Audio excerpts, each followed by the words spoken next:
السلام عليكم ورحمة الله وبركاته. بسم الله الرحمن الرحيم. الحمد لله رب العالمين. اللهم صل وسلم وبارك على سيدنا محمد وعلى آله وصحبه أجمعين. الصلاة والسلام عليك يا سيدنا يا رسول الله.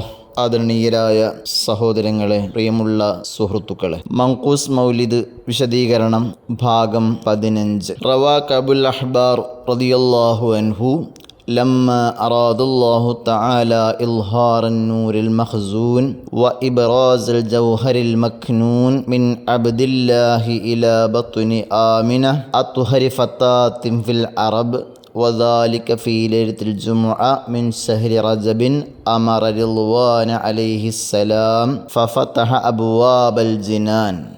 മഹാനായ കഅബുൽ അഹ്ബാർ റളിയല്ലാഹു അൻഹു ഉദ്ധരിക്കുന്നു, പൂർവ്വപിതാക്കളുടെ മുതുകുകളിൽ വളരെ സുരക്ഷിതമായി സൂക്ഷിക്കപ്പെട്ട മുത്ത് റസൂലുള്ളാഹി സ്വല്ലല്ലാഹു അലൈഹി വസല്ലമയുടെ പ്രകാശം, എല്ലാ കണ്ണുകളിൽ നിന്നും മറക്കപ്പെട്ട മുത്താകുന്ന ആ പ്രകാശം അബ്ദുള്ള എന്നവരിൽ നിന്നും ആമിന റളിയല്ലാഹു അൻഹായുടെ വയറ്റിലേക്ക് അല്ലാഹു തആല നിക്ഷേപിക്കാൻ ഉദ്ദേശിച്ചപ്പോൾ മഹാനായ റിളുവാൻ അലൈഹിസ്സലാം എന്ന മലക്കിനോട് അല്ലാഹു കൽപ്പിക്കുന്നു, സ്വർഗ്ഗ കവാടങ്ങൾ തുറക്കാനും സ്വർഗത്തെ അലങ്കരിക്കാനും. നബി സല്ലല്ലാഹു അലൈഹി വസല്ലമയുടെ തിരുപ്പിറവിയോടനുബന്ധിച്ച് നടന്ന റസൂലുള്ളാഹി തങ്ങളോടുള്ള ബഹുമാന സൂചകമായിട്ട് അല്ലാഹു സുബ്ഹാനഹു വ തആല നടപ്പിലാക്കിയ ഒരു സംഭവമാണ് ഇവിടെ പറയുന്നത്. കഅബുൽ അഹ്ബാർ റളിയല്ലാഹു അൻഹു പലപ്പോഴും വിമർശനങ്ങൾക്ക് വിധേയനാകാറുള്ള വ്യക്തിത്വമാണ് ബഹുമാനപ്പെട്ടവർ. അവരുടെ പൂർണ്ണ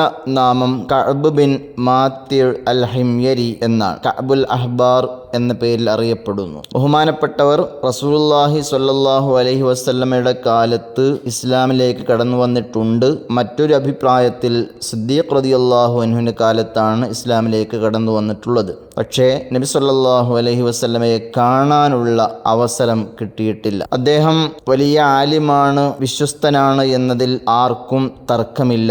ബഹുമാനപ്പെട്ട ഉമർ റളിയല്ലാഹു അൻഹുവിൽ നിന്നും ഒരുപാട് സ്വഹാബികളിൽ നിന്നും മഹാനവറുകൾ ഇൽമ് പഠിച്ചിട്ടുണ്ട്. അബൂ ഹുറൈറ റളിയല്ലാഹു അൻഹു, അനസ്, മുആവിയ റളിയല്ലാഹു അൻഹും തുടങ്ങിയ ഒരുപാട് മഹാന്മാർ ബഹുമാനപ്പെട്ട കഅബ് റളിയല്ലാഹു അൻഹുവിൽ നിന്നും ഹദീസ് റിപ്പോർട്ട് ചെയ്തിട്ടും ഉണ്ട്. അദ്ദേഹം മുമ്പ് യഹൂദിയായിരുന്നു, യമൻ നിവാസിയായിരുന്നു. ചുരുക്കത്തിൽ താബികളിൽ കൂട്ടത്തിൽ വലിയ മഹാനും വലിയ ഇൽമും ഉള്ള ആളായിരുന്നു ബഹുമാനപ്പെട്ടവർ. ഒരുപാട് സ്വഹാബികളിൽ നിന്ന് ഇൽമ് പഠിക്കുകയും അറിവ് സമ്പാദിക്കുകയും ചെയ്ത് വലിയ ഉന്നത സ്ഥാനം കരസ്ഥമാക്കിയ ബഹുമാനപ്പെട്ടവരാണ് ഈ സംഭവം റിപ്പോർട്ട് ചെയ്യുന്നത്.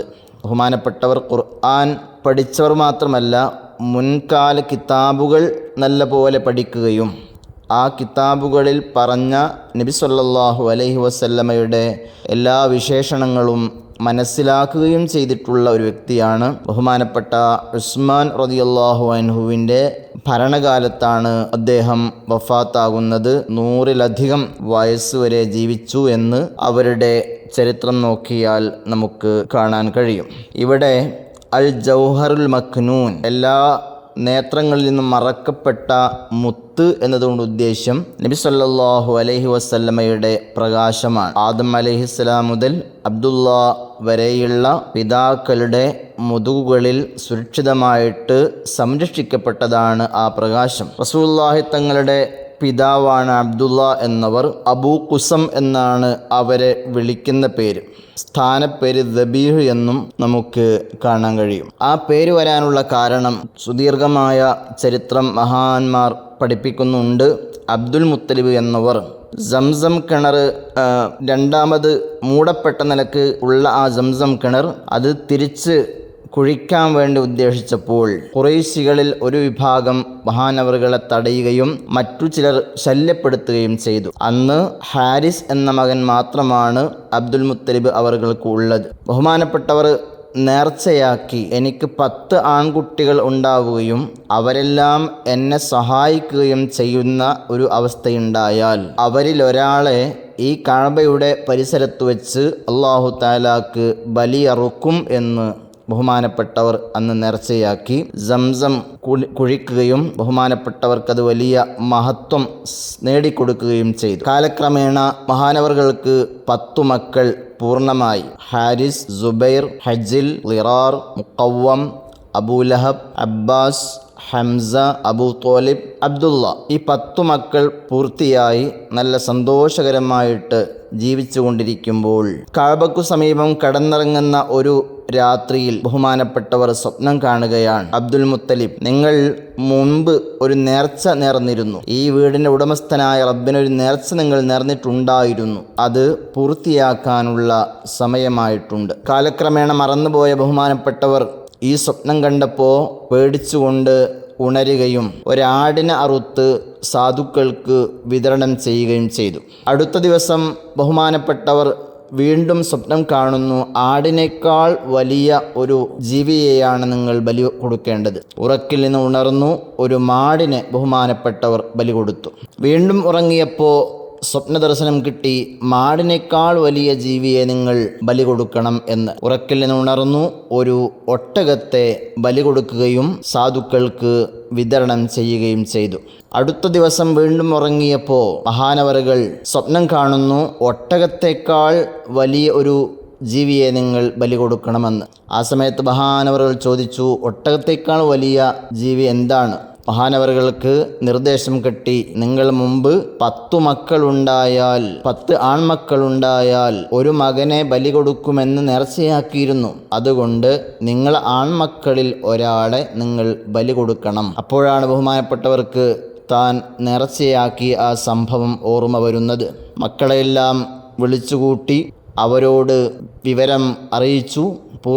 നേർച്ച പൂർത്തിയാക്കണം എന്നാവശ്യപ്പെട്ടു. അവരെല്ലാം സമ്മതിച്ചു. ഞങ്ങളുടെ കൂട്ടത്തിൽ ആരെയാണോ നേർച്ച അറുക്കേണ്ടത് ഞങ്ങൾ അതിന് സന്നദ്ധമാണ് എന്നവരറിയിച്ചു. അവരുടെ കൂട്ടത്തിൽ നറുക്കിട്ട് പലപ്പോഴും കിട്ടിയത് അബ്ദുള്ള എന്ന മകനാണ്. അബ്ദുള്ളയാണെങ്കിൽ ബഹുമാനപ്പെട്ടവർക്ക് ഏറ്റവും ഇഷ്ടപ്പെട്ട മകനായിരുന്നു. ചുരുക്കത്തിൽ ആ അബ്ദുള്ളയെ ബലി കൊടുക്കാൻ വേണ്ടി ഒരുങ്ങിയപ്പോൾ ഖുറൈശി നേതാക്കൾ മഹാനവറുകളോട് പറഞ്ഞു, നിങ്ങൾ ഇങ്ങനെ ചെയ്താൽ ഇത് പിൽക്കാലത്തൊരു ചര്യയായിട്ട് മാറും. അതുകൊണ്ട് വയസ്സായ ഒരു സ്ത്രീയുണ്ട്, അവരെ നമുക്ക് സമീപിച്ചുകൊണ്ട് അവർ നിങ്ങൾക്ക് നല്ലൊരു കാര്യം, നിങ്ങൾക്ക് സന്തോഷകരമായ ഒരു തീരുമാനം അവരറിയിക്കും, നമുക്കവരെ സമീപിക്കാം എന്ന് ആ നേതാക്കൾ അഭിപ്രായപ്പെട്ടത് പ്രകാരം അബ്ദുൽ മുത്തലിബും മക്കളുമെല്ലാം ആ സ്ത്രീയെ സമീപിക്കുകയും അവരോട് എല്ലാ സംഭവങ്ങളും വിവരങ്ങളും അറിയിക്കുകയും ചെയ്തു. ആ സ്ത്രീ ചോദിച്ചു, നിങ്ങളെ അടുത്ത് സാധാരണ ദിയത്ത് എത്രയാണ്,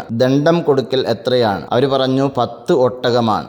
ആ സ്ത്രീ അവരോട് പറഞ്ഞു, ശരി, നിങ്ങൾ ഈ അബ്ദുള്ളയെയും 10 ഒട്ടകങ്ങളെയും നിർത്തിയിട്ട് നറുക്കിടുക. ആർക്കാണോ നറുക്ക് വീഴുന്നത്, അബ്ദുള്ളക്കാണെങ്കിൽ വീണ്ടും നറുക്കിടുക, പിന്നെയും അബ്ദുള്ളക്കാണെങ്കിൽ വീണ്ടും നറുക്കിടുക. അങ്ങനെ അബ്ദുള്ള രക്ഷപ്പെടുകയും ആ നറുക്ക് മൃഗങ്ങൾക്ക് വീഴുകയും ചെയ്യുന്നതുവരെ ഈയൊരു പ്രക്രിയ തുടരുക എന്ന് ആ സ്ത്രീ നിർദ്ദേശിച്ചത് പ്രകാരം 10 പ്രാവശ്യം നറുക്കിടുകയും 10ാമത്തെ പ്രാവശ്യമാണ് 9 പ്രാവശ്യം നറുക്ക് അബ്ദുള്ള എന്നവർക്ക് തന്നെ വീഴുകയും 10ാമത്തെ പ്രാവശ്യമാണ് ഒട്ടകങ്ങൾക്ക് വീണത്.